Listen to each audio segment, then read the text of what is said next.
That's like my old friend that shows I have these old friends, and some of them are assholes, and I've been friends with them for like my whole life, and then they just come knocking, right? And they just barge right in, and they're like, "Hey, how's it going?" And there's like, as you're doing something, there's another voice in your head that's like telling you that you're not doing a good job. Like, it happens to me on the podcast all the time. Yeah. Or you can try to not think of it as a performance at all. Right. Because the moment you frame it as, oh, this is a performance, then it's like, okay, lights, camera, action, go, right? And then you're like, Like, why do people get into their own head, right? And where they think so much. I think it's the pressure, it's the expectation. It's got to do with like what others expect. Do you think that monster is this like crushing weight of expectation that you're always I think there's more than one monster. So do you ever have dreams about monsters? The way you're asking me these questions, just like, you're like, oh, like we've talked about this before. How do you still have this fucking problem? Like, what's wrong with you? No. Like, you know? I was just, I don't know. Okay, if I came across that way, I'm sorry. I'm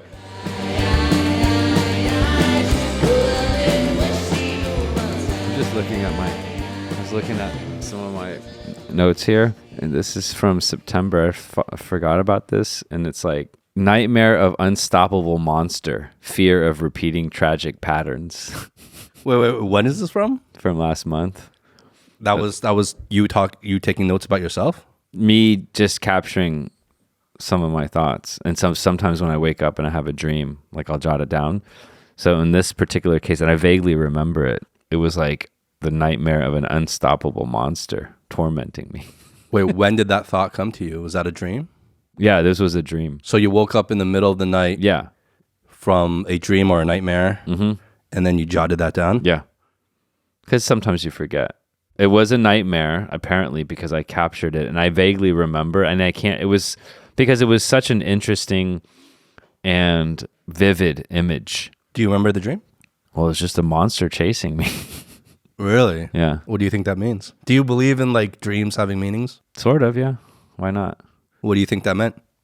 I don't believe they have meanings in terms of predicting the future. I think they have meaning in terms of that's what's on your mind, right? Yeah, These are things that are like maybe impacting you. Well, the second part of the phrase is there's just one line, and it was nightmare of an unstoppable monster. And I remember trying to describe in my mind what that monster looked like, but I couldn't quite remember, but it was basically some type of monster. And then the second line was fear of repeating tragic patterns. What are these tragic patterns you're afraid of? They're like, maybe they're mistakes that you think you're making every day, but then like you're so used to them, you don't even know you're making them. And then there's something that disrupts your thinking, like a dream, or like you wake up in the middle of the night, and then some of the chemicals in your head have been shifted and shaken around. And then you wake up and you're like, wow, I've been doing that like every day for like years. And then you have this kind of mini panic attack. So do you think that dream is almost like a moment of subconscious clarity? Could be. Or maybe it's not a clarity, it's like a subconscious warning. Because I have these from time to time. Then I wake up and then I'm like, oh, you're not flawed, right? But in that moment, you're like, I have some serious character flaws. So I don't know. Some people tell me I shouldn't be so hard on myself. Then I have these dreams and I'm like, that monster might be me. It's like me chasing myself, Yeah, like the real you. Yeah, the real you. The one you've been suppressing this whole time. Totally, yeah. Well, cheers, man. Cheers. Yeah, starting kind of a dark way to start this show. It's kind of rare me and you get to sit down like this, just me and you, to do an episode. Last one, we did one, just me and Howie. Talk about UFOs and stuff. Yeah. It's good. But it's good to check in with you. Yeah, but I don't think we should force it, right? It's like, I think it's just about checking in with each other. Yeah. Seeing what's what. Yeah. Okay. Well, what's you want to go first, or do you want me to go first? Like, what do you mean? First with what? How are you doing? We're just having a conversation. Okay. You overthink everything, man. That's what you do. I know. Everything is like a thing for you. Well, that's my old friend. That's like my old friend that shows. I have these old friends, and some of them are assholes, and I've been friends with them for like my whole life, and then they just come knocking, right? And they just barge right in, and they're like, "Hey, how's it going?" And I'm like, "I know you," So when you refer to these old friends, are you talking about your saboteurs, demons, things like that? Yeah, saboteurs, demons. Saboteurs? Yeah. Are they all bad, or you have some good old friends? Oh, that's a good Because question. it's funny, because obviously, friend is a term of endearment, but we're using it kind of like jokingly, right? Like an old friend, like oh, here's this asshole coming again, my old friend, right? I think there are good ones too. And I got this idea because I was doing some mindfulness on this app, like the 10% Happier, and they were using this one technique, right? Like when things are when you have these patterns of thinking that keep tormenting you, they had this one really nice line. It was like, "Hello, old friend, I know you." So then at least you know that they're sabotaging you, right? Like that you're aware that this is happening. Because sometimes, like if you get mad or you have self-doubt or you're stressed out, you don't realize that it's actually happening. And then you're unable to do anything about it because you don't know it's going on, right? The awareness of it, Yeah. like in the moment. Yeah, the awareness, I think, really helps. Because then you're like, oh, okay, I've seen this thing before. I know this old friend. They've come before. And I know what that outcome is, right? You've experienced it before. But sometimes in the moment, I think you panic a little bit. So one of the techniques is when you catch that you're having a moment, and it could be like maybe an emotional outburst or something like that. You say, "Oh, hello, old friend," or at least internally, you're saying, "Hello, old friend." You're Here like, you are. You're like, hey, old friend. And people are like that. Well, Howie would do that. Yeah, how we would speak it out loud. Howie actually has these old friends that are with him like every day. He doesn't need awareness. He knows they're there. He hears them in his head. But yeah, so you say, "Hello, old friend. I know you." And I'm still trying to kind of decide whether this works or not. I don't know too much about meditation, but the little I do know, they're like, when you're first starting out and you're meditating, because the whole kind of goal of meditation is to be free of thoughts, right? Kind of have be like a blank page, space where you don't have thoughts, but like it's impossible to not have thoughts come in, especially when you're first starting.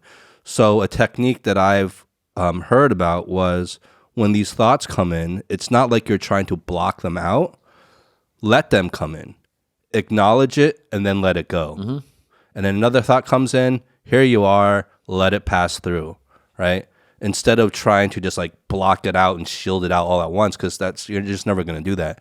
So it's about acknowledging and letting it go, acknowledge and let it go. Is that kind of similar to being like, oh, hello, old friend, there you are. And then like letting it go and letting the moment pass, and maybe you can calm down or whatever the context is. I think so. I think that makes sense.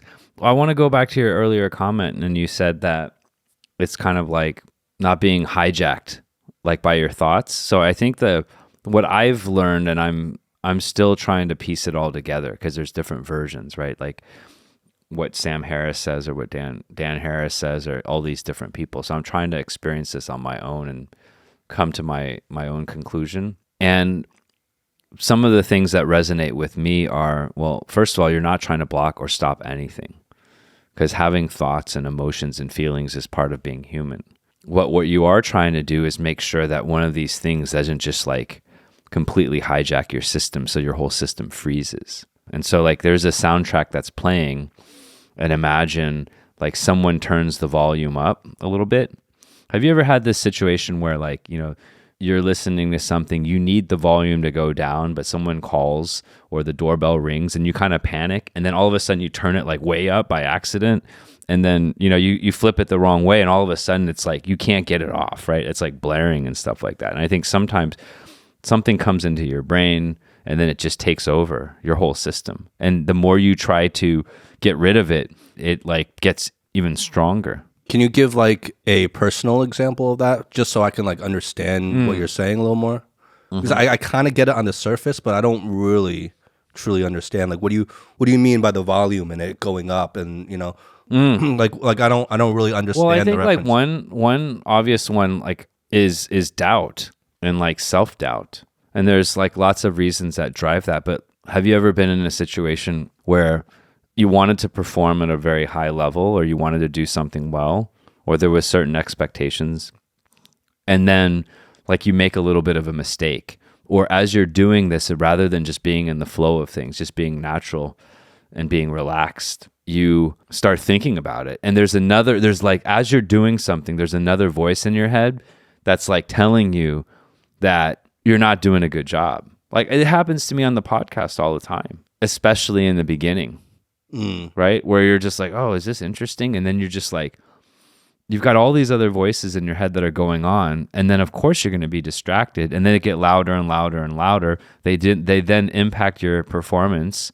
And then it's a downward spiral. Yeah, it's a downward spiral. That's why I think we perform at our best when we're relaxed and loose and not thinking about it. Because if you're thinking about what you're actually doing right now, then you are taking a lot of the mental energy and focus away from the task that you actually want to do well. Like, it's like you're sabotaging yourself. Yeah. It's like if you were running, but then you like tied one foot behind your back. It's like, no, there's... Yeah. Or you can try to not think of it as a performance at all. Right. Because the moment you frame it as, oh, this is a performance, then it's like, okay, lights, camera, action, go, right? And then you're like, right? And then the expectations are super high. Yeah. Because you're framing it like you've got to deliver something. Yeah. Rather than you experiencing the joy and the curiosity and the discovery of that thing. Or in the context of the podcast, because you use that as an example, like instead of like we're performing, it's more like we're just having a conversation. Mm-hmm. Mm-hmm. And that's the state of mind I've always tried to put myself in. And I get it, sometimes because like, we're human, right? So we know people are listening.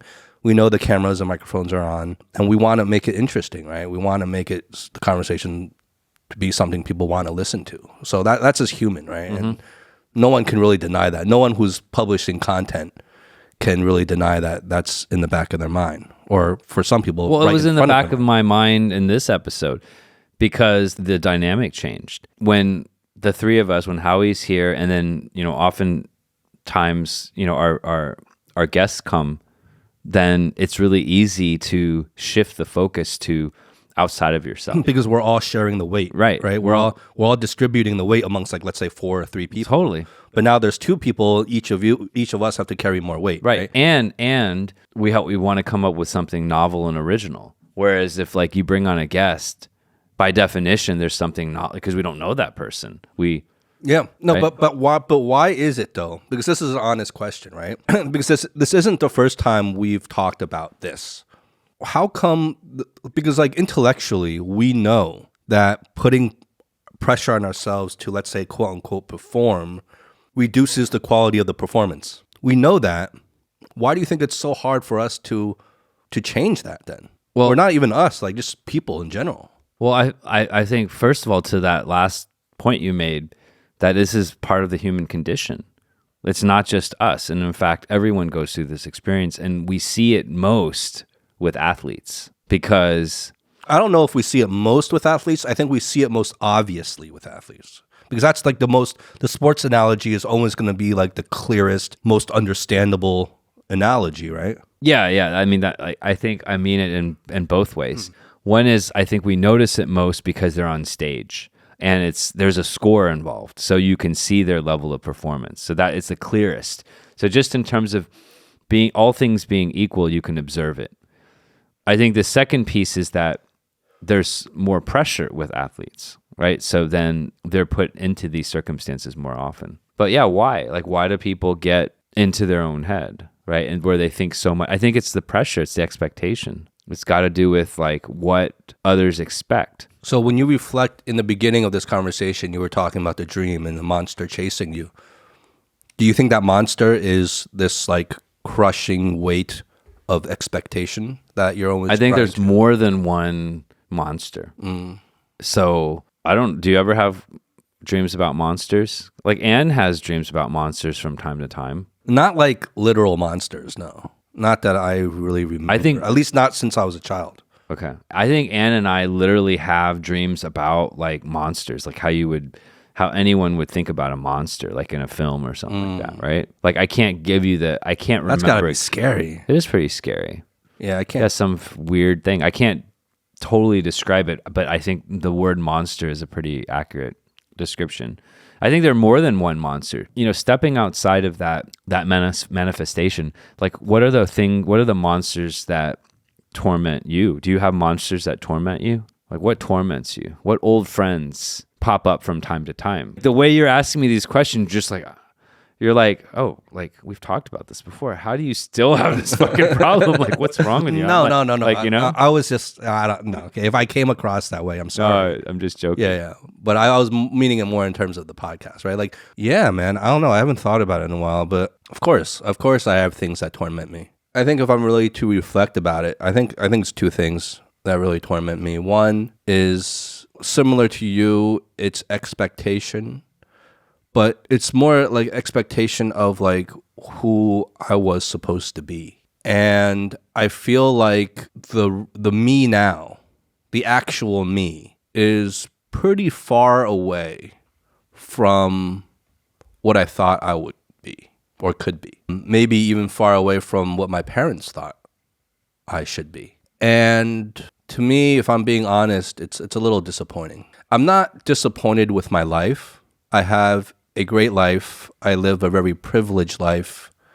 I have wonderful people in my life. But it's weird because it just feels like, oh, I didn't think I'd be here.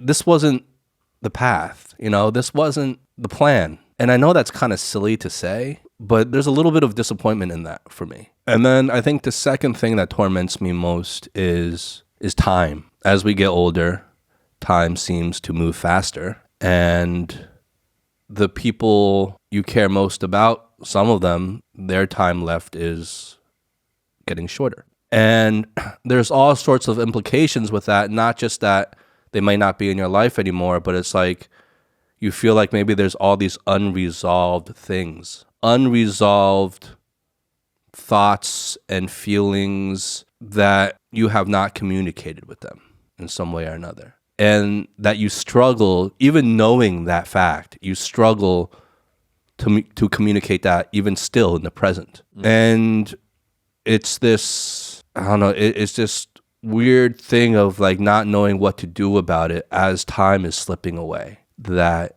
kind of gets at me. Those are the two things that really come to mind. I don't know if you can really relate to that. I'm very curious about them. And I think that like, I think I can relate to them both, right? Without knowing the specifics. Because what you're saying is I think it's universal. Yeah. Like, I would think so. If you like, and I appreciate the distinction, right? You're not saying that like you didn't live up to expectations, or, I think you're saying something even more subtle than that. You're saying that like in many ways your life is great, and to get to this point wasn't easy. And at the same time, like how it played out was different than what those things were. I'm curious, where did those expectations come from, and why are they so important to you? If I'm being honest, I don't know how important they are to me, actually. Well, if you said they torment you, yeah, they torment me. I think, and I'm thinking about this in real time, right? So I'm trying to process this. I think they torment me the most because of maybe how other people may see me or view the difference between me and the expectation, right? Mm. And it's not just anybody. I think it's certain people that I really care about. And I think that's what gets at me. If I was in a vacuum all alone without, let's say, friends and family around me, I don't think I'd be that tormented with who I am today. I think I'd be pretty, I wouldn't say proud. I'd be, to a certain level, content. Obviously, you're never going to be fully content. You always want to achieve better. But I wouldn't be so tormented about it.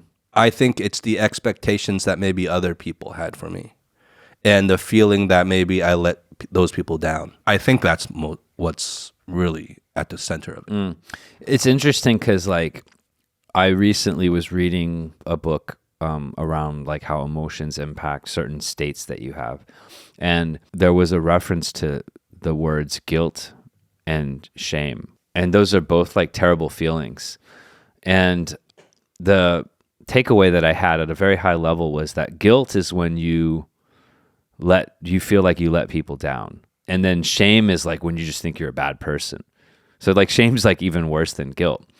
And then when you mention this, right, I don't the good thing, I think the silver lining is that you don't feel shame, because in many ways, I think you consider all the things that you've done and where you are in life. And I see so many positive things that you should be proud of, right? Use that word proud. Because like, I think a lot of us are proud of you for what the things that you're doing and the things that you continue to do. And it sounds like you're carrying a lot of guilt, because that's exactly what letting people down is. Because you just said, right, like you're kind of more or less content, like things are pretty good. Like, but it feels like by letting others down, that's really tormenting you. Yeah. I don't know. I What know. do you think? I kind of like that distinction between shame and guilt, right? Like, I think the idea of letting others down as guilt and kind of letting yourself down as shame, right? When you're shameful, you're like, oh, that's not who I am. You know, like, that's, you're disappointed in yourself, so you're ashamed. When you kind of let other people down, that's when you're guilty. Yeah. When you feel guilt. Well, even when I hear the words guilt and shame, like shame just like makes me Ugh, right? ugh. It's like, Yeah, I'm like, yeah. oh, because like I'm ashamed of who I am. Like Exactly. it's like your it's also like your identity. Whereas guilt is not about your identity. Guilt's just about something you've done. Yeah, because I don't know, maybe other people feel different, but for me, I've never felt like guilt. I've never felt like self-guilt. You know, like that feeling has never existed for me. It would be shame. I would never feel like guilty about something I did to myself. But I would feel very guilty about something maybe I did to someone else, right? Mm-hmm. So wait, you've never felt, so you felt guilt, but like not shame in general, or have you felt shame? No, obviously I felt both of those Okay. before. I'm saying I've never felt self-guilt. In terms of I've never done something to myself that I felt guilty of. I would never classify it as guilt. Guilt can only comes when it's something I did to somebody else. Okay. Then I feel guilty. Okay.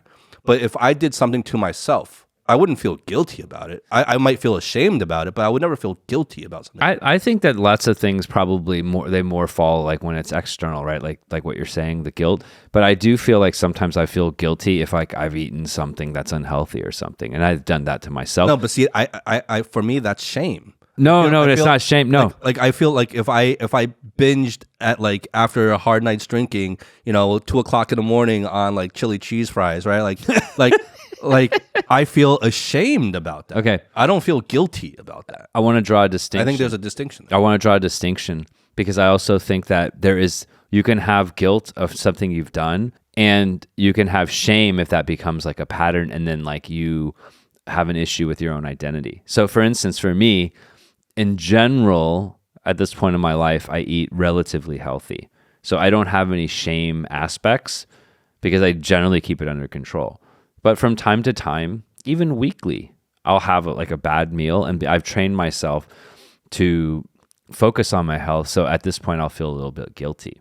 I don't feel any shame though. Okay, but I understand you're saying guilty, but is that guilt that you're describing about, like, let's say binging or pigging out, right? What you shouldn't have. This feeling of guilt you have towards yourself, does that guilt feel the same as if you were to, let's say, do something bad to somebody else? I don't know, like you betrayed somebody, or you said something really mean to somebody in the moment that you regretted later saying, right? Like are those two equivalent guilts? No. Well, okay. So let me Not go in terms of magnitude, Yeah. just in terms of the quality of the guilt. Yeah. You know what I'm saying? They might be different. Well, let me address that. Right? I'll address your question. I think they're different. I can't like put a finger on how they're different, but I do want to put a difference on guilt and shame. So you can feel guilty about doing something to yourself. You can feel guilty about doing something to others.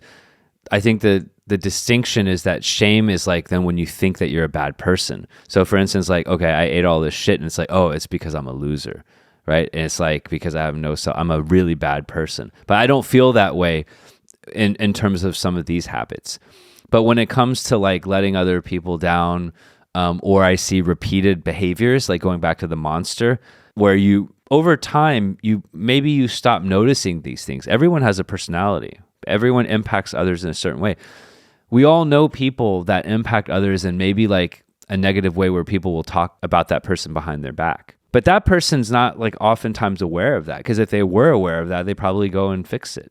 So I have that, I guess, anxiety or fear is that I'm like doing something where it's impacting people in a negative way, but I'm not even aware of it. right? And then I feel like that's a potential source of shame because that means like I'm like a bad person. Don't we all do that though? Of course. We all have blind spots I think. that impact other people. I think. And then I think like it impacts different people differently, right? So like some people like are comfortable enough in their own skin. And so it doesn't shatter their world or something like, or they don't go around thinking about this every day. Right. And I would say in large part, I feel like I just function at a normal level, especially as I've just gained better understanding of myself and others and gained more life experience. But at the same time, like occasionally I'll wonder and be like, oh, is there something I'm really missing out on? And I think there's some guilt or shame or whatever you want to call it that's associated with that. Well, let me ask you an honest question. How much would you truly want to know, right? Like what you're missing out on. You know what I'm saying? Yeah. Because it's one thing, like when you don't know, it's like that boogeyman, right? Because you don't know and you think it's out there. But then sometimes at the same time, you also don't want to know the real truth because that hurts too. Totally. And then everyone has different kind of levels or abilities to handle criticism and feedback and the hard truth, right? And it always hurts, but some people are even more kind of like sensitive to it, I guess, right? Like honest question. I'm not saying I have something locked and loaded to like throw at you. I'm just saying like how much would you really want to know? Like if I were to right now and be like, okay, Aric, here are all the things I've never told you that I feel you do that really negatively affect our relationship or my feelings towards you. Like what if I was to do that right now? Like how much like in your heart of hearts, how much would you really want to know? And if you did, how well would you think you can take it? Okay, well, thanks for asking the question. Giving me an opportunity to respond to this axe that you've been grinding, right? And this is like a perpetual theme of the show. I think deep down we all know that we love each other a lot. Otherwise, we wouldn't put up with each other. But we like to like husang, right? It'd be like, oh, I think you're a total fucking dick, right? But it's like, look, if I was that big of an asshole, would we still be doing a show together? It's like, no, right? So you have to use your common sense. But that fear, that anxiety is obviously there. I would say in general that I want to know. I'm actually known in the work environment, and this is only really in the context of work, right? So I want to distinguish that. It's not like at work you sometimes separate like your personal and your work a little bit. But there is if you're a total asshole in your personal life, it might bleed into work. Or just your personality bleeds. Right. Because you are who you are. Right, but it's not exactly the same thing. So there are elements of your personality that could impact your work, persona. And then there's a lot about just your performance and your competency and all that stuff, right? Like how well you do. And I would say in those regards, like I'm generally considered someone that is really open to feedback. I want to know because I want to get better. Mm-hmm. And I don't want to be surprised. I don't want to go through my life and then one day be like, oh, you totally suck. It's like, no, tell me where I'm not like meeting standards now so I can work on it every day. So, and I think if you work on it every day, then you won't be surprised because no one wants to get their performance review like after a year and be like, oh, I thought I was awesome. When there's nothing you can do about it anymore. And there's two things, right? One is like, you don't want the shock because no one wants to be negatively surprised. And then two is like, you can actually work on these things. So I don't know. I think I took a lot of things kind of as an identity or a fixed static thing earlier in my life because I think maybe the way I was raised was all about your identity. And then I think over time, as I've worked in different places and met a lot of smart and really helpful people, I realized that everyone's on a journey and growing. And there was that shift in my thinking. Because like my parents were totally just about absolute standards. It's like, if you don't, like you're 8 years old and you're like, yeah, if you don't get a perfect score in your SAT, you're fucked. I'm like 8, It's like, if your PSAT, you scored this shit, you're done. Your whole life, you're done. Like that's very Asian, right? If you fail at any point, they project it into like your entire future. So they were using like scare tactics, right? I don't know if they like scare you. I don't know if they were using scare tactics. I just think that's how like there was so much pressure and stress in terms of being an immigrant and all that stuff that like that was just survival for them, right? There's no. Well, do you okay? And I think I already know the answer to this, but I'm going to ask it anyway. Do you think the reason why I said scare tactics is, do you think they truly believed, okay, if you didn't score this, you truly fucked? Or yes. do you think they were exaggerating just to kind of press the sense of urgency in you to study better?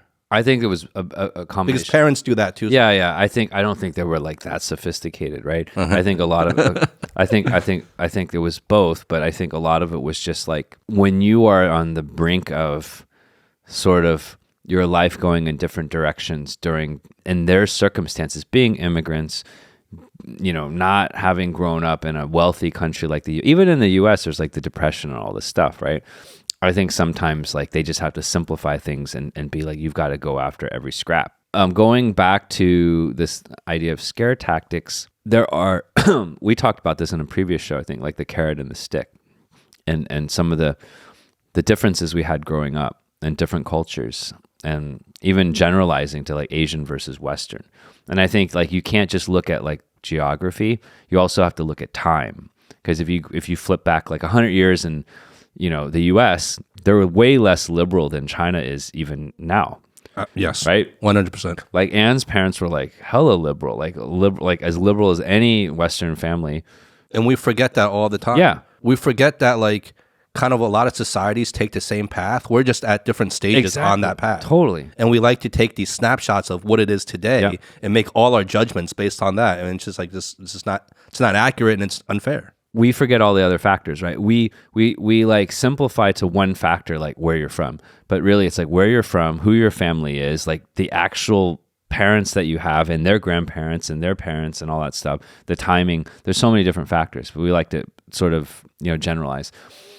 Now I'm going to generalize, but I think like Asian parents from a certain era, they used, if you want to call them scare tactics, but essentially what they said was like, here are a few different outcomes.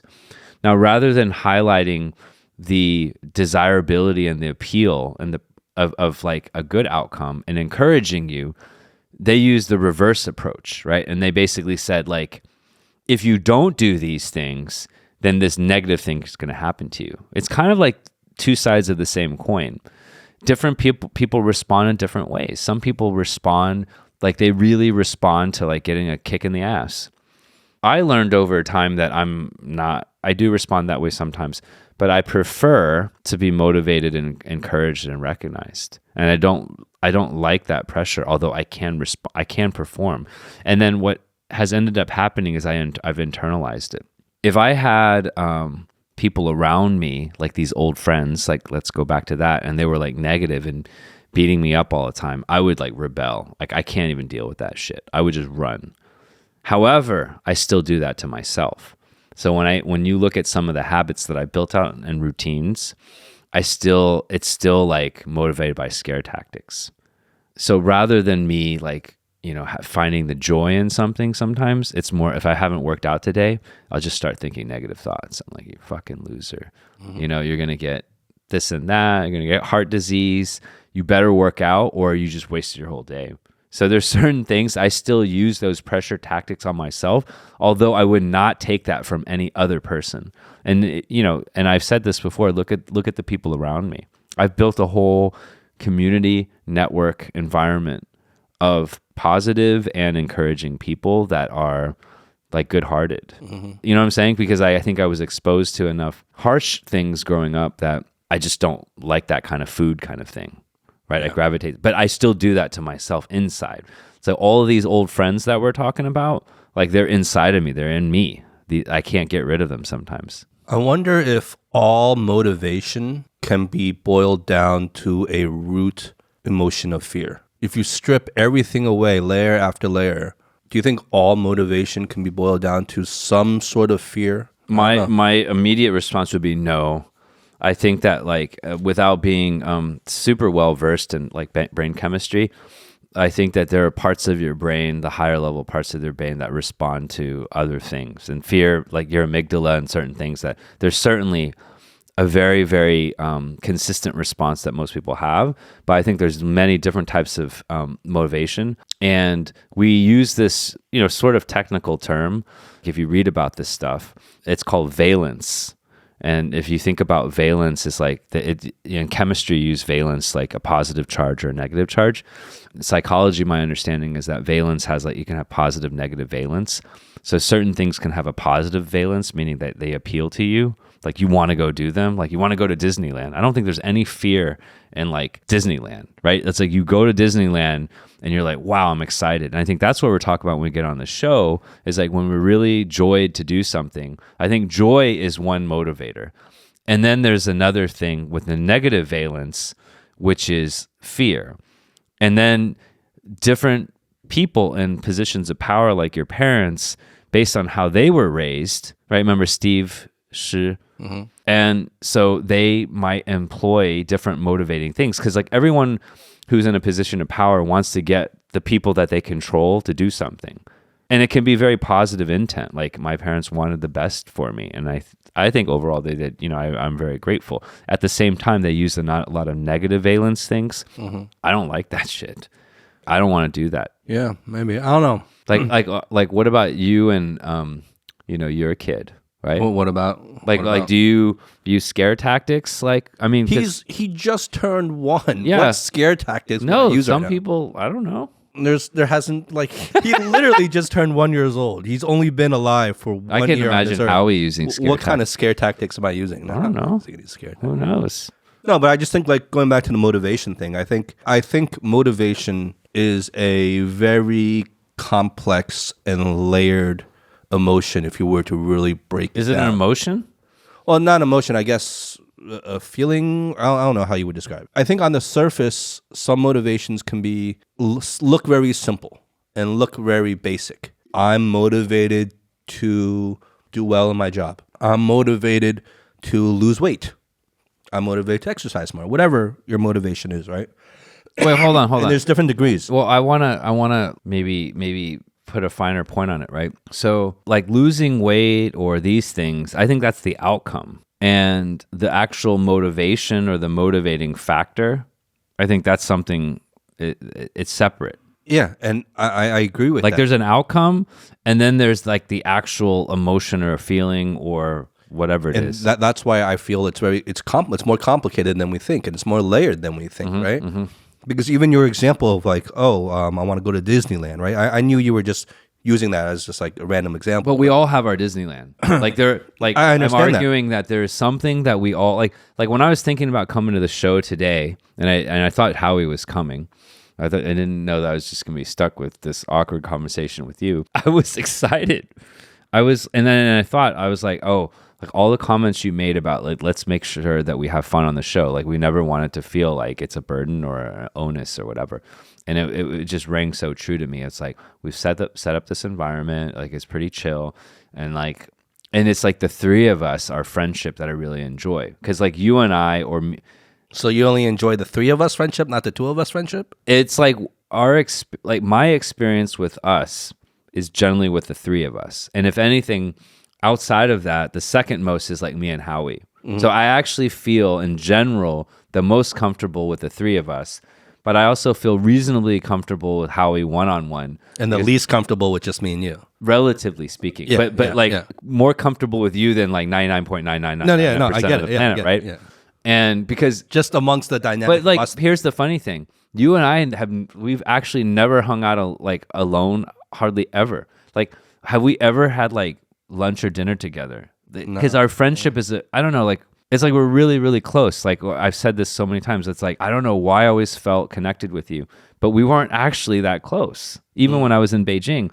But it was just... We never did like the typical thing. No, we never did the typical things, right? We never played basketball together. Or, like I've done stuff with Howie, right? And then I've been through like some personal situations where, like back in the day, like, something you break up with a girlfriend, I'd be like, the first person I would call would be Howie. And he is very empathetic and he's very experienced in that kind of stuff, right? Yeah. And then we all know that like you're very private in certain ways. And so it's like, it's really weird. Like our friendship, like I would consider you one of my closest friends. And at the same time, we don't actually hang out alone that much. And then it's a strange dynamic. Yeah. And we have to like, and I don't know how, and I would guess that you don't have that many. Like you and Howie, I think, are the most comfortable one-on-one relatively. So I don't know how many people that you have that are like one-on-one friends. Like, do you have a lot of one-on-one friends? I don't. Exactly, right? We know not that anymore. About you. Yeah. Like, I mean, like in America, you did. Yeah, but I don't think it's again going back to your concept of geography not isolating just geography, but also including timing. I don't think it's an America or China issue. I just think as we get older, or at least as I got older, I had less and less one-on-one friends, right? That's a funny term too, right? The one-on-one friends. But it makes perfect sense, right? Yeah. It makes perfect sense. And I totally get what you're saying. Because like we can all say, oh yeah, I have a bunch of friends. But how many of them are truly one-on-one friends? Yeah. One-on-one friends meaning like you spend one-on-one time together Yeah. routinely and it's like totally comfortable. And like you do it out of like, because you purely That's want like to be when you're at your most vulnerable. Like think about it, right? Like you have to call or whatever this person or text and then be like, let's go do something. And then you like, have let's to, hang out, just me yeah, and you. and let's like you have to commit to that time. That's like it's so easy to hang out in a group. But exactly, right? And you can have like acquaintances like that are not like friends, but like you're friendly with them, you know, but you would also include maybe in that broader friend circle, but that's not a one-on-one friend, right? Yeah. And most one-on-one friends, like a real one-on-one friend, it doesn't feel like a burden. It's like you actually want to hang out. It's like it's like totally comfortable, right? It Like, strips you down to your most essential emotions. And if there's any level of discomfort, you're not gonna like be like go out. well, the whole sort of one-on-one one-on-one. friend concept gets rid of all the bullshit, Yeah. and pretext, Yeah. because like you can set up a meeting with somebody and then it's like, oh, like there's maybe an agenda Yeah. there. Yeah. A true one-on-one friend, like there's no agenda, there's no pretext. It's just we're hanging out, Totally. and you can hang out and just literally do nothing, and then it's Like you don't even have to use the podcast to get me to hang out with you. Yeah. You know what I'm saying? So then So let me throw the question back at you. How many one-on-one friends would you say you have? Do you have a lot? I would say I have a decent amount. Like that's my personality. Like I wouldn't say like I have millions and millions, but I would say like I have quite like I feel quite comfortable in general, and I have quite a few one-on-one friends, but not the most, but definitely not the least. Yeah. I mean, if I just had to throw out a random number, I would say like 10 or like, I mean, like for sure, I like at least 10, but I'd have to think about it. Yeah. know? Okay. I want to get back to something though that you pointed out, and I totally agree, and I think it was a very honest take from you in terms of the dynamic between us three and the comfort level of like when like we're most comfortable when it's us three. You're second most comfortable when it's just you and Howie, and you're last least most comfortable within the dynamic and context of us three, with just me and you. But if that's like gold, silver, and bronze, then it's still like, still get a medal. You're still on the podium, right? Yeah, Like, yeah. I totally get it. And I think I would, to be honest, I would probably feel the same way. But the way I see it is that's why I actually value and cherish these one-on-one moments like we're having right now even more. Like my one-on-ones, like if I was to do a podcast, just me and Howie, like, yeah, it's fun. But to be honest, I kind of take it for granted because it's like, okay, yeah, we can just riff on anything and, it will be whatever. With you, I actually take these moments and be like, oh, like this is good. Like I really want to have these like next 2 hours just be me and you, because we never really get to do this. So, which makes me like kind of just value the space a little more. I don't mean to get cheesy on you, but like I really feel that way. So that's why like I see that in that sense, where it's just like it's more special to me. And I think that's powerful too, because then you don't have to view the relationship through the lens of like some kind of slight awkwardness or anything like that. Well, I think there's two things, right? That one is then you don't have to view the relationship in this way that highlights some of the unfamiliarity or the strangeness. And I think two is that like because we are very close in general, the one-on-one dynamic piece is just one dynamic of a friendship, but trust, respect, admiration, care, love, all that stuff is part of it. So then I think like how often do you get an opportunity to build a relationship? Because like you're not aware of it. You like, for instance, like you're already a one-on-one friend, but like that courtship part is kind of like. Well, I don't know, and we take it for granted sometimes, right? The courtship part, it's like sometimes you get to a level where you're so close to someone, you just take that courtship for granted, right? Yeah. And I think like I think that's probably a complaint my wife would probably have, is that like I don't really like, I'm not like romantic anymore. I don't like woo her enough Yeah. anymore. Because it's like, we've been together for so long. Yeah. It's like, all right, like, I don't feel like I have to do this, but that's not the point. And I should be doing these things because that's part of like maintaining a healthy marriage, a healthy relationship. Yeah. Yeah. It's where you should be investing your time because you know it's going to work. Because you have a one-on-one relationship, so you should just keep milking it and go to the bank and wooing this person because that relationship already exists and you can even like make it stronger. So you shouldn't no relationship should be static if you care about it. You should always be making it stronger and stronger and stronger and stronger. Agreed. Right? Agreed, yeah. Well, maybe one day we'll actually like go out and, have a bite. But we'll start with like lunch. Like dinner's a bit intimate. Wait, how did we get to like demons of what torments us to this? To like one-on-one courtship is so funny. But like these are the most awesome relationships. This is like, let's talk about this one-on-one thing, right? What makes it a one-on-one relationship? Or what's a sign of a one-on-one? Okay, here's a sign of a one-on-one relationship. So you're traveling. So this person lives in another city. You used to live in the same place. Became friends, close friends. Had lots of good memories together. War stories. And then you travel to their city. And the first thing you do is you text them and call them before you get there, not when you get there, because when you get there, then it's like they're not really a one-on-one friend. You're just bored. Before you even go, you're like, oh, I've got to make sure I call this person. And I have to meet them because meeting them is actually, if I don't meet them, then I've wasted my trip in a way. That's a one-on-one friend. I think the way I used to describe one-on-one friends is like if they called you and be like, I need to stay at your house for 2 weeks. And you would be like, okay, no problem.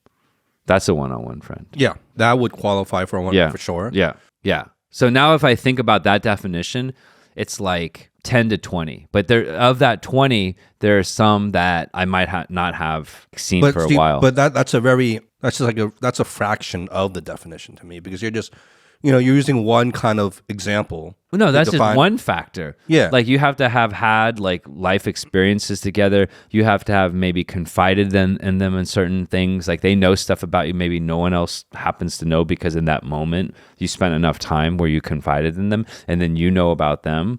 There's a lot of different things that would factor in. Sure, but I don't see it as like there's this checklist, right? Like to me it's just a feeling. Like It's a level of comfort you have with somebody. And obviously a lot of those things that might be on a quote unquote checklist will contribute to that level of comfort ultimately, right? Yeah. But so I don't overcomplicate it. I just think about like how comfortable am I really with this person? How close are we? Basically, a one-on-one friend to me is someone that I can feel is like a sibling, And with like a sibling, like a family member, you don't like need to like tiptoe around or walk on eggshells around them. There's not so much judgment, but that varies family to family for sure. But it's just like this, like I can just show up at your front door and it'll be fine. It'll be without any warning. And it'll just be like, yeah sure, come in. Well, like, I also think that's only part of it too, right? Of course. Because I also think there's the joy piece of it, that one-on-one friend where if there's something cool, you want to go do it with like this person. So you feel comfortable enough and you want to experience something so you have that shared experience and you can talk about it. I also think that like one-on-one friend doesn't necessarily mean like the true meaning of like, a super duper close friend. I think it's one property of it. So I'll give you a very strange way of looking at it. So imagine like, we're on the Titanic or something like that, right? And I've only got like 5 life vests to pass out. And all these people that I know are down there. And I can only say 5. Like you would be fucking up there, even though we're not like one-on-one hangout all the time, friends. I wouldn't hold that against you. Like you would be like really high up on my list. I would be the 5th person you gave the life vest to of the 5 life vests. Well, I don't know about that. I mean, I got a lot of one-on-one friends, but I'd be backup reserve. But even the one-on-one piece, right? But no, like you would be like super duper high up there because I think like other factors would factor into it, right? Like the trust that you have, the admiration, the spiritual connection, right? Like the fact that you feel comfortable hanging out with someone is a really good proxy for friendship. But sometimes like you feel comfortable hanging out with someone just, I don't know, for whatever reason, the chemistry, but maybe you're not really that close. It could be the other way around. If you draw all these Venn diagrams, how they intersect can be very different. But it is an interesting topic. And then I actually, I've thought about this a little bit before. But in the last few years, like I created a list of people that I'm grateful for. So it's not exactly the same as a one-on-one friend because I have a lot of family in here. But I do have a list in my journal of like people from family to current friends to work friends to childhood friends. And I actually have a list, and it's actually called my gratitude list.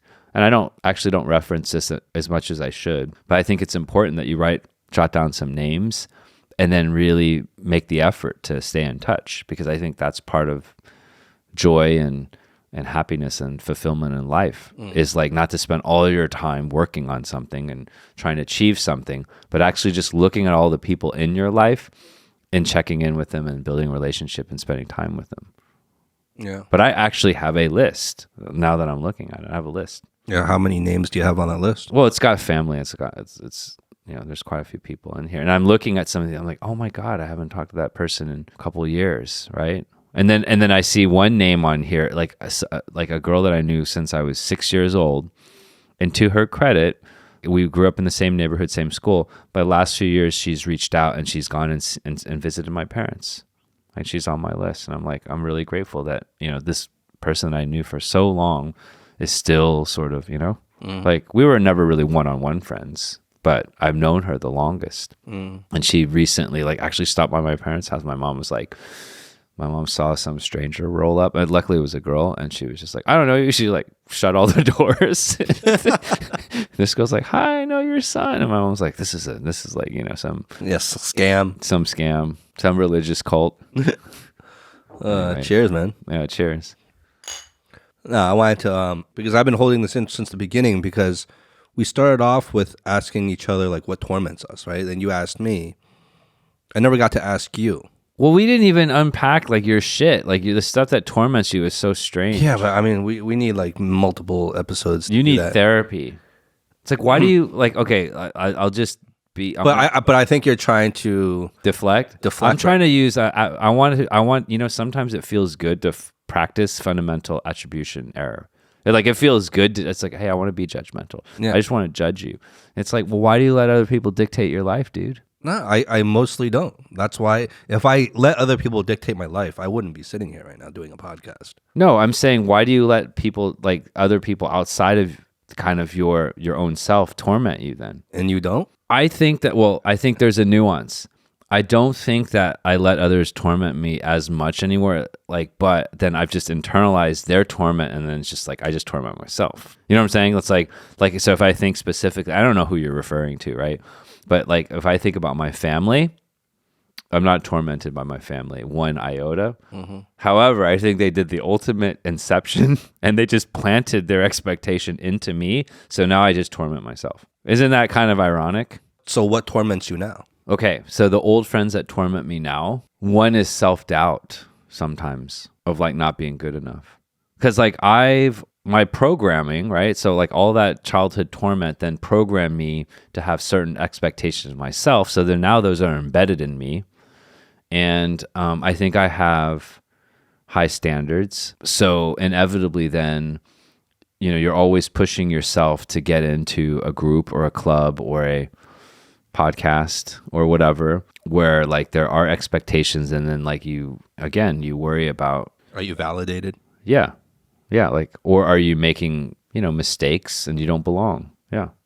So yeah, I think sometimes what torments me maybe is like that feeling of, do I really belong? Yeah. Is that why like you have this habit, and we've talked about this before openly, is like having to qualify a lot of things, like these qualifiers? Maybe it's connected, because then you're connecting yourself with credibility and things like that. Yeah. What else torments me? I think something that torments me after the fact is like this sometimes like hyper focus on myself. Like if I go out and I focus on others, I'll never regret it. Like I'll come back and be like, oh, that felt great. And it's only like in certain moments where I get so caught up in myself that later on I feel bad about it. And I'm like, is that kind of very self-centered and kind of, immature of me to do that? And is it because like you're aware of some sort of tendency you have maybe in the past to focus too much on yourself? Mm-hmm. And so that's something you're actively trying to fight? Yeah. I mean, like all these voices, right? So yeah, I think that would torment me. And then time, yeah, for sure. Like just realizing that you don't have forever on earth. And I think like also just like there's a lot of things that people want. And sometimes what torments people is like this tension between everything that you want and then all of the energy they have to put into things to get there. It's like sometimes you just want to chill. You just want to go after all these things, but that torments me too. Part of me wants to just like chill, and the other part of me wants all these things, and they come into conflict every day. Right? So then your motivation varies over time. Yeah. Like I would want to just be like, I think I'm pretty motivated. I get more and more motivated, and I'm generally, people might consider me highly motivated. But I think there are times when I'm not motivated, and that torments me. So then I'm trying to figure out how to motivate myself like 100% of the time, which is also not that healthy. Yeah, like being driven just by achievement and wanting to achieve things is also not good. Like even my vacations, right? Like I'm going on vacation. Like achieving for achieving's sake. Or achieving because like who knows what's behind that. It's a feeling of inadequacy, lack of security. Like, I mean, like you said, it's very, very complex. Where's all that shit coming from? And then you go back to mindfulness. And so I want to go back to that initial comment you made. So when I think about mindfulness and the things that resonate with me, it's being able to just be happy in the moment without turning up the volume on all kinds of different things. It's like in that moment, whatever is happening, you're able to fully appreciate and take in whatever is happening in that moment and just letting go of any type of judgment or need for control in that moment. That to me is like mindfulness. And I'm like terrible at it. I meditate every single day. But if you count up all the moments that I'm truly mindful, because meditating doesn't equate to mindfulness. Mindfulness is a state that you can get to if you meditate. Like if you add up all, like I've meditated maybe like 30,000 minutes or something like that. I don't know, like maybe 2,000 or 3,000 times over the last few years. The number of seconds that I'm truly mindful is like a handful, It's pathetic. Like I even track my mindfulness as like a KPI. How do you track mindfulness though? Well now like fucking like, the whole thing of self-tracking and like quantifying your results is like so common. There's millions of apps out there that connect to the health app on your phone. Like everything is connected. But that can track like when you're actually being mindful? No, track your meditation, not when you're mindful. Yeah. Yeah, so how do you track when you're mindful? Like that's just the feeling. It's just feeling like, oh, I'm being mindful right now. Yeah, and you know it. Yeah. You know it.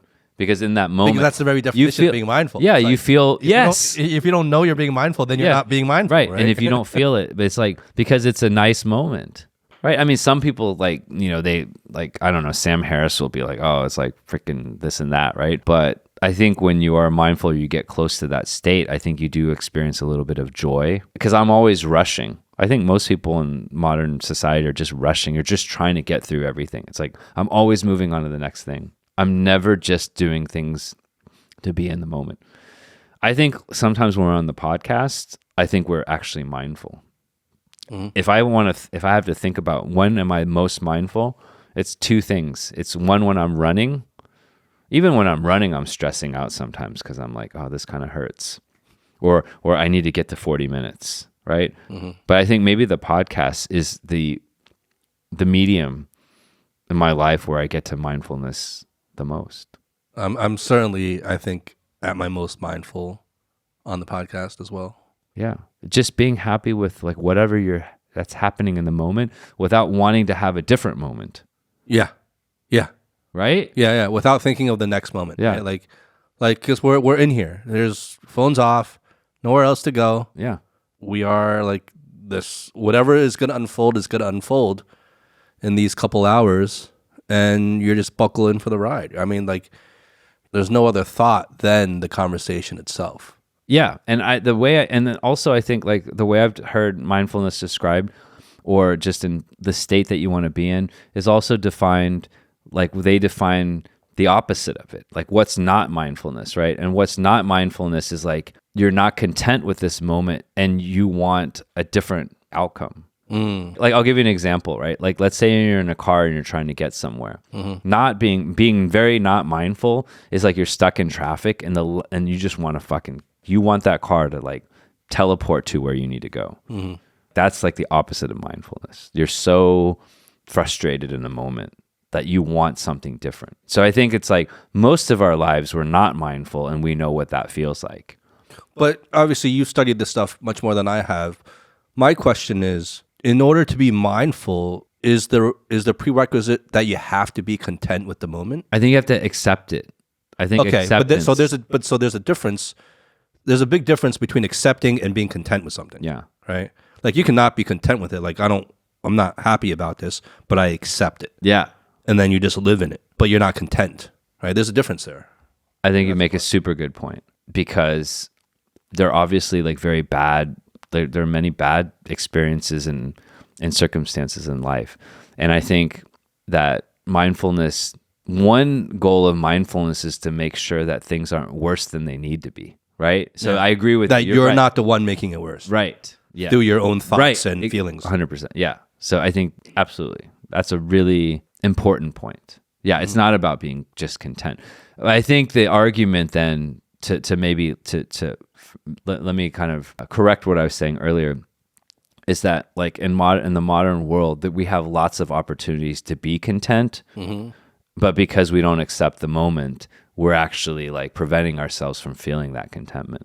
Because we're not like poor or like, starving, and knock on wood, like our health is good and all that stuff.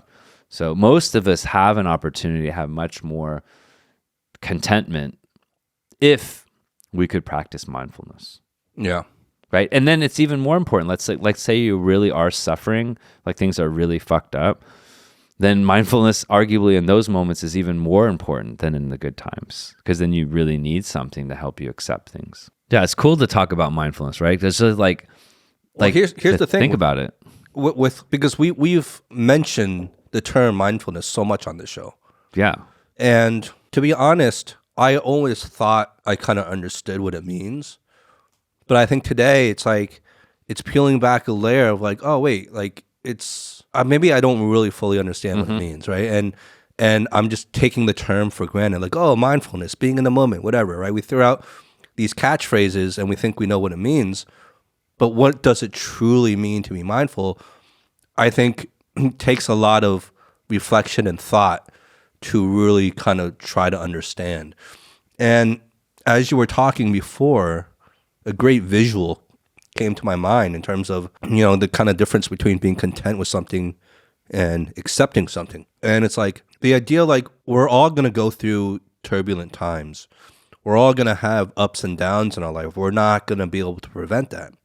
So it's kind of like sitting on a boat, and you're sitting on a boat. Imagine yourself sitting on a boat, right? And the waters can be calm one moment. They can be choppy the next moment. You can be in like a hurricane the next moment.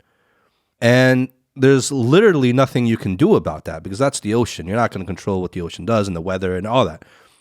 So you can either sit on the boat and accept it, or you can be like freaking out, running around on the boat, doing all these things that will have no effect on what the waves and the weather is doing, but you're making your own experience a lot worse. I think maybe that is one way to kind of visualize it. I love it. I love it. There's a lot of significance to what you said. One thing I want to highlight as we're talking about this and gaining understanding, actually there's two things. One is that you can talk about mindfulness and use the word mindfulness all you want without having any understanding of it. Yeah. Okay. And you can have never been exposed to the word mindfulness, but actually have experienced it. Yeah. If that makes sense. No, right? Like, cause everyone can be mindful without actually having like a formal introduction to what it is. But if you know what it is and you study it, it can help you like understand maybe some of the conditions to get to that point so you can create those conditions more easily, right? So okay, that's one. The second one, and I got this from Sam Harris, and I'm kind of just interpreting or sharing kind of a perspective, is that like a lot of those meditation apps, I mean, this is like everywhere. It's like freaking yoga, right? Like everyone talks about mindfulness. And a lot of them talk about the benefits of mindfulness. And I think a lot of times it's also important to understand outside of like the benefits of like health, because it gets positioned as like, if you do this, you get this benefit.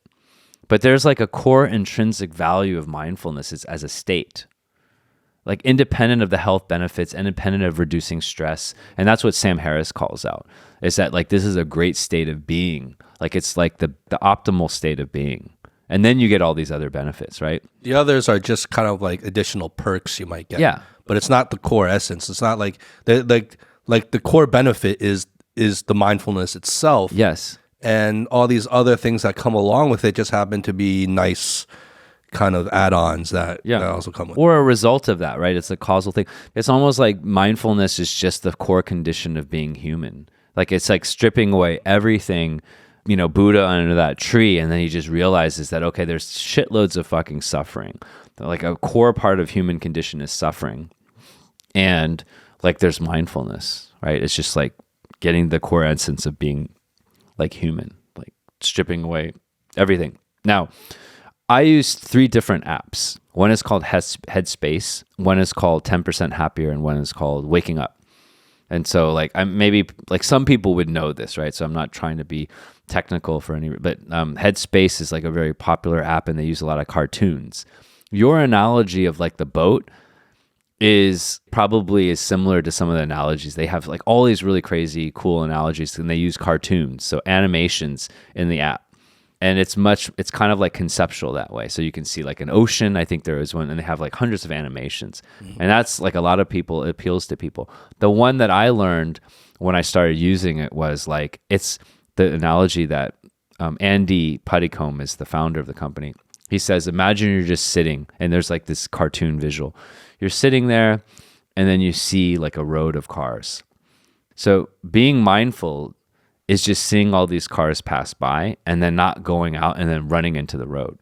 And then he says, but most of us, we see like one car and we just start chasing after it like a crazy person. And these cars are like thoughts. And he says like, just step back. All these cars are like thoughts. They're going to come and go. And it's when we start chasing them that we like fuck ourselves up. Mm. So he has one certain approach to it. It's really interesting. Now, 10% Happier is much like he gets lots of different meditation teachers. They talk about compassion and empathy, and a lot of it links to like work and life. So it becomes very personal.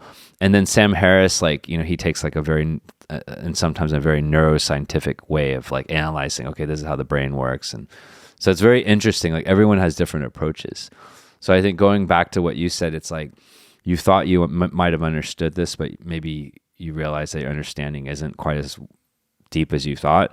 I think that's really profound. I think it's like this beginner's mind. Like we'll never really know what it is. We just got to keep searching. Yeah, and I think that applies to almost everything. And this is something we've talked about repeatedly as well. It's like we think we know, but we really don't. Not at least to the depth that we think we do, right? Yeah, it just goes back to that example, like when I had Jamie Dixon on, right? And he was basically saying that like all matter can be perceived somewhere on the like electromagnetic spectrum. And he asked me to guess on the show, how much of the spectrum can we humans perceive? And I was like, oh yeah, very little, probably 20%. And he says it's actually 0.0035%. It just goes to show like how much we really all don't know, but we think we know. And therein lies, I think, going back to the human condition thing and kind of conflict and misunderstanding, not just with each other, not just about the world, but like really with ourselves. I think that is a big causal factor of a lot of the shit we go through, is that we think we know and we don't bother to question it, and we live our lives operating on that. Yet our understanding is very shallow. Mm-hmm. I love that thought, and it's been articulated in different forms, like over probably most of humankind. Yeah.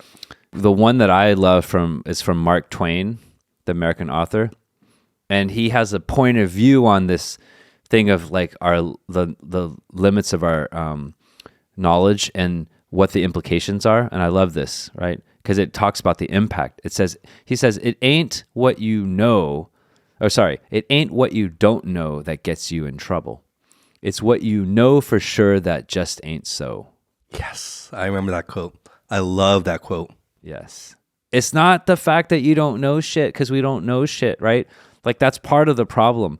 But the real problem is you think you know this shit, you actually don't, and then you live your life through that assumption. Yes. And then you get in trouble because that's not the reality. And that like these biases, right? What is a bias? A bias is you think you know, but it's actually based on a false assumption. And what is human conflict? But two sides or multiple sides all having that and bumping up against each other. Now we get to the political part. Yeah. And in the Middle East, you know, And it's like now is where we get. Yeah. it's like What side do you take? yeah, exactly. So I'm reading about that and learning about it on that particular, you know, the conflict now in the Middle East. But what's interesting is there are some pretty interesting thinkers that start from the geographic map. It's like, well, let's not just look at like in the last 10 years who had this land and who was living there, or even the last 100 years. Let's go from the very beginning. Let's zoom out. Yeah, let's We need zoom to, out. Yeah, absolutely. We need to zoom out. I mean, we're not gonna. We're not gonna go. Yeah, we're not gonna go there. We're not going there. But I just want to add to what you said, and this doesn't only apply to the current conflict, but applies to a lot of things. All. It goes back to this kind of reoccurring theme throughout this conversation today, is about the dimension of time, and it's so important, and we forget that all the time. Because whenever we think of anything, I think the usual tendency is to start thinking about it from kind of when you heard about the news. And it really, you have to understand history. You have to zoom out. You have to see the whole picture across the dimension of time and space to really get a better idea of what's happening. But no, we're just talking about like, okay, you know, whatever happened, you know, like, you know, a week or two ago, right? So it's like, when you start it arbitrarily from that point of time, it's like you're missing out on 99% of the story. Yeah. Yeah. Yeah, it's 100%. It's like you can't cherry pick the data because you're basically cherry picking the data by being When you first heard about it. Yeah. Right? Like, yeah. Or like it can happen like geographically or from time or whatever it is. Essentially, you're just taking a very small piece of data set that doesn't represent, you know, the real issue. Yeah. And again, this applies to so many things that, you know, get politicized in this world. Even things that have nothing to do with politics, but like even understanding a person. Yeah. You don't start gaining all your knowledge of the person from the day you met them. Yes. When they're like 40 something years old. Yeah. They didn't just become them that day. Yeah. They've been them. There's a whole story. Their whole life. Yeah. There's a whole story of how they became who they are that the day you started, the day you met them, right? So it's like, I don't know, it's silly. It's silly. But there's a reason for it too, right? Because, okay, not to open up the can of worms, but you know, if we go back to like what we're optimized to recognize, we're probably in some ways optimized to recognize danger, and like what happened 40 years ago, it doesn't matter if like you're that human being in the savannah and there's like tigers everywhere. Yeah. Then you don't give a shit about like that tiger's been around for 20 years. The only thing that matters is the recency. Yes. And I think that might be one of the reasons why, as the world has changed, that we're still primed for recency when we should be looking at sort of the bigger picture. That's a really good point. But I want to... Recency bias, right? Yeah. I want to just share one quote, whether or not it's helpful and whether or not, like, actually you might not give a shit in the context of what you're saying earlier, right? And some of your tormentors.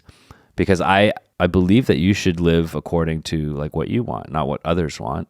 But if there are opportunities for you to be someone and work on things, I'll share with you a quote from George Eliot, the writer. It's this: it's never too late to become what you might have been. But I think what you might have been should come from you and not others. That's good. Mic drop. You're the king of mic drop. Oh, that was really good. I mean, I've always loved your quotes. You always had. Well, it's not mine. It's George Eliot. No. I don't mean your quotes, but I mean like the quotes that you say on this show from other people, right? So, but I've always loved them because every one of them is always like, yeah, that sums it up perfectly. Hey, ChatGPT 4.0 is strong, man. It's strong. Here, pour me some more whiskey. Right. Let's just kill the bottle. Yeah. Okay. No, that was fun. We're Right? we're like 0.5, one-on-one friends, like, all right. We're 0.5 friends. Yeah, man. No, this is, I think, you downed it. I got down it. We don't need Howie. Howie who? How who? That's why I always think I get deeper with you. And I've said that before we started recording. When we start vibing and we really go, I always get deeper with you. You hear that, Howie Lamb? You turn everything into a competition. That's one of your things. That's one of your tormentors. Yeah. All right, no more tormentors, okay? And what do we say? We say, "Hi, old friend." There you are. I know you. I know. I was like, hey, yeah. Hi, old friend. I know you. I know you. Yeah, I know you. All right, well, you're going to keep running from that monster? Yeah. All right, let's wrap it up here today. Let's do it. All right, one-on-one friend. This is the start of a beautiful friendship. Well, we're like maybe 0.5, 0.8. Yeah. 8 friends now. You know what? Let's end it this way. It's like, here's looking at you, kid. Wait, what? Like Humphrey Bogart, Casablanca. He's like, here's looking at you, kid. All right, cheers one more time. Cheers. All right, man, I love you. All right, love you too. That's it for today. I'm Justin. And I'm an old friend. Be good. Be well. Peace.